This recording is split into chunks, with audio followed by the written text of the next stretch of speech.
Julius Robert ओपेनहेमर एक बहुत ही महान physicist, scientist and well known mathematician. Year 1945 में जापान के दो बड़े शहर हिरोशिमा एंड नागासाकी पे जो एटॉमिक न्यूक्लियर बॉम्ब गिराए गए थे, उन बॉम्ब को जिस प्रोजेक्ट के दौरान बनाया गया था, उस प्रोजेक्ट के डायरेक्टर खुद रॉबर्ट ओपेनहेमर थे। Now I am become death, the destroyer of worlds. I suppose we all thought that one way or another. J Robert Oppenheimer का बर्थ 22 अप्रैल 1904 में अमेरिका की न्यूयॉर्क सिटी में हुआ था। ये बचपन से ही बहुत ज़्यादा पढ़ाई में इंटेलिजेंट रहे हुए। ये इतने इंटेलिजेंट थे कि इन्होंने हार्वर्ड यूनिवर्सिटी से अपनी 4 साल की ग्रेजुएशन डिग्री ओनली 3 साल में कंप्लीट करके 1927 में यूरोप चले गए, जहाँ से उन्होंने फिजिक्स में पीएचडी की गॉटिंजन यूनिवर्सिटी जर्मनी से। ईयर 1936 में ये एक फुल टाइम प्रोफेसर बन गए थे and he join the department of physics in university of California. So इन सब के अलावा इनको लिटरेचर में बहुत ज़्यादा इंटरेस्ट था। इन्होंने संस्कृत लैंग्वेज की कोचिंग क्लासेस ली हुई है, इनको संस्कृत लैंग्वेज ही प्रॉपर आती थी।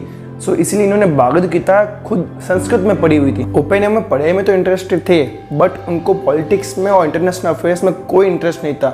बट 1930s में जब उन्होंने हिटलर का राइज देखा जर्मनी में, तब उनको धीरे धीरे पॉलिटिक्स में इंटरेस्ट बढ़ने लगा। अब यहाँ से जो स्टोरी है थोड़ी देर के लिए जर्मनी की तरफ शिफ्ट होती है। जर्मनी में 1930s एंड 40s के दौरान नाजी जर्मनी यानी हिटलर का राज था, और हिटलर का राज टाइम के साथ साथ बढ़ता जा रहा था, मतलब बहुत भयंकर होता जा रहा था। तो इसी बीच काफ़ी सारे जर्मन साइंटिस्ट जो कि जर्मनी में आते थे, वो जर्मनी छोड़ के अमेरिका चले गए और बाकी कोई दूसरी सेफ जगह पे चले गए थे। और जो साइंटिस्ट जर्मनी छोड़ के अमेरिका चले गए, उन साइंटिस्ट की लिस्ट में काफ़ी बड़े नाम शामिल है, जैसे कि Albert Einstein, Leo Szilard, Enrico Fermi and John Neumann. And in 1939 Hitler invaded Poland and World War II started. अगस्त 1939 वर्ल्ड वॉर II के स्टार्ट होने से कुछ टाइम पहले ही अल्बर्ट आइंस्टाइन और लियो सीजार ने एक लेटर लिखा American president Franklin D Roosevelt को, जिसमें उन्होंने अमेरिका को वार्न किया था कि हिटलर अभी न्यूक्लियर वेपन्स पे वर्क कर रहा है। और इस लेटर को पढ़ने के बाद अमेरिकन प्रेसिडेंट रूजवेल्ट ने फौरन एक मीटिंग बुलाई और एक कमीशन को फॉर्म किया, जिस कमीशन का काम था कि न्यूक्लियर वेपन्स पे रिसर्च करना और न्यूक्लियर वेपन्स बनाना। बट यहाँ पे एक प्रॉब्लम थी कि न्यूक्लियर वेपन्स जो है वो यूरेनियम-235 नाम के आइसोटोप एलिमेंट से बनते हैं, जो कि अर्थ पे ओनली 1% प्रेजेंट है, बट जो कि सफिशिएंट नहीं था बॉम्ब बनाने के लिए। बट यूरेनियम-238 काफ़ी ज़्यादा मात्रा में प्रेजेंट था, बट उससे न्यूक्लियर बॉम्ब नहीं बनता। तो साइंटिस्ट ने रिसर्च करना शुरू किया कि हाउ टू कन्वर्ट यूरेनियम-238 टू यूरेनियम-235, जिससे आराम से न्यूक्लियर वेपन तैयार हो सके। जिस टाइम ये सब बातें चल रही थी, सब चर्चा चल रही थी, उसी टाइम दूसरी तरफ ओपेनहेमर अपनी अलग खुद की पर्सनल रिसर्च कर रहे थे on the concept of nuclear fission.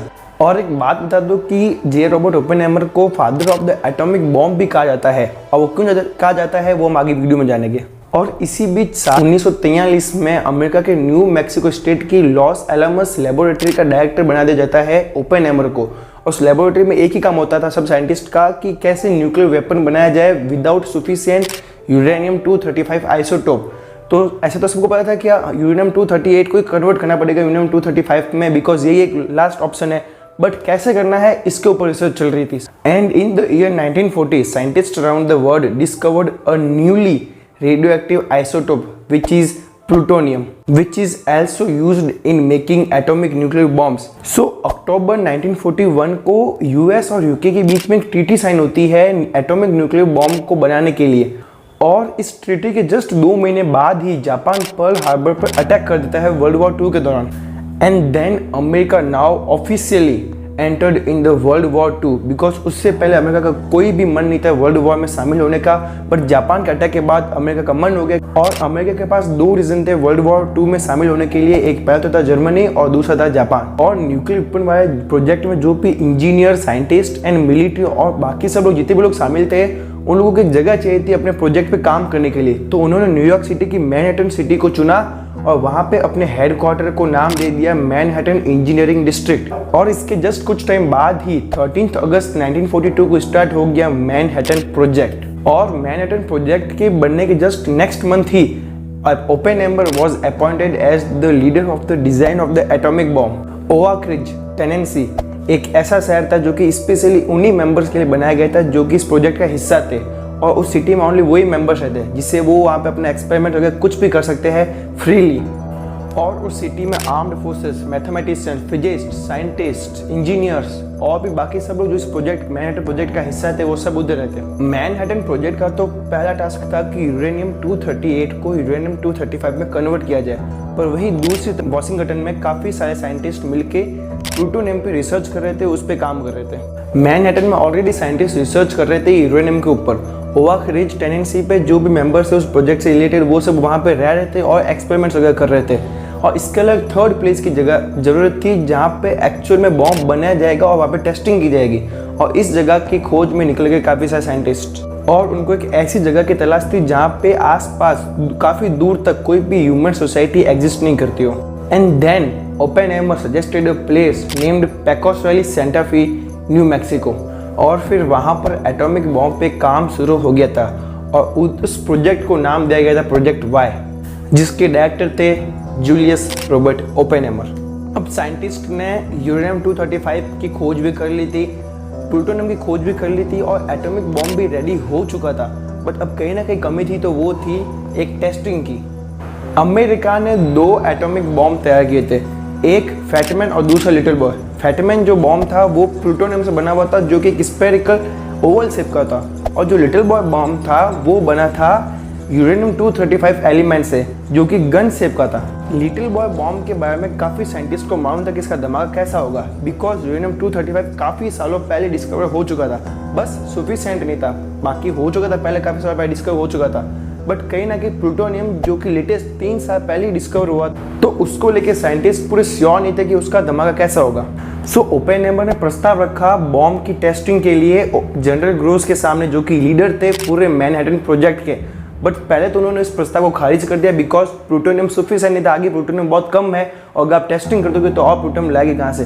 But फिर बाद में वो मान गए थे। So on 16 July 1945 Trinity test takes place in the desert of New Mexico state. एक स्पेरिकल शेप स्ट्रक्चर में 13 पाउंड्स प्लूटोनियम भर के 16 जुलाई 1945 को सुबह के 5:30 बजे 100 फीट की ऊंचाई से गिराया गया।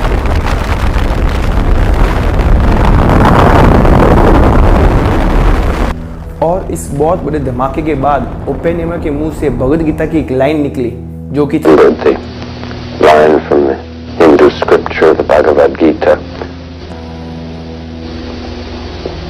Vishnu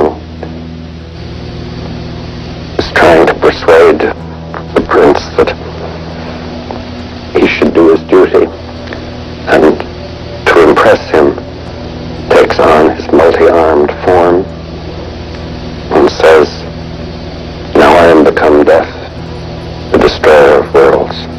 So finally, on 6th of August 1945, Little Boy bomb was dropped on Hiroshima of Japan, and on 9th August, Fat Man bomb was dropped on Nagasaki of Japan. और नागासाकी हिरोशिमा पर जो bomb गिरा गया था, atomic nuclear bomb, उनका असर तो आज तक भी देखने को मिलता है। वहाँ पर आज भी जो बच्चे पैदा होते हैं वो एबनॉर्मल हुआ करते हैं। ओपेनहाइमर की तो असली इच्छा ये थी कि एक बॉम्ब जर्मनी पे गिराया जाए और एक बॉम्ब जापान पे गिराया जाए, बट ऐसा नहीं हो सका। दोनों बॉम्ब जापान पर ही गिराए गए और जापान पर हुए इस हमले के जस्ट एक हफ्ते बाद ही ओपेनहाइमर जाते हैं वॉशिंगटन सेक्रेटरी ऑफ वॉर में और जाके गवर्नमेंट से अपील करते हैं कि न्यूक्लियर वेपन्स पे बैन लगाना चाहिए। 6 अगस्त को जो बॉम्ब गिराया गया था जापान के हिरोशिमा पर, उस बॉम्ब धमाके के बाद ओपेनहाइमर को इतना रिग्रेट महसूस नहीं हुआ जितना कि 9 अगस्त को नागासाकी में गिराने के बाद हुआ, बिकॉज वो ओनली एक बॉम्ब गिराना चाहते थे जापान पे, बट 2 बॉम्ब गिराने के बाद उनको बहुत ज़्यादा रिग्रेट महसूस हुआ। और उनकी जो अपील थी न्यूक्लियर वेपन्स पे बैन लगाने की, वो भी अपील किसी ने नहीं सुनी और उसके जस्ट कुछ टाइम बाद ही अमेरिका ने हाइड्रोजन बॉम्ब भी तैयार कर दिया। And finally Oppenheimer died due to cancer, because ये एक बहुत ही चेन स्मोकर थे और इनके फैमिली मेम्बर्स और दोस्तों का तो ये मानना है कि उन्होंने अपनी पूरी ज़िंदगी डिप्रेशन में निकाली है, बिकॉज ये पूरा दिन नशा करते हैं। इनके एक हाथ में सिगरेट तो हमेशा ही रहती। सो ये थी ओपेनहाइमर की कहानी। So see you all in next video.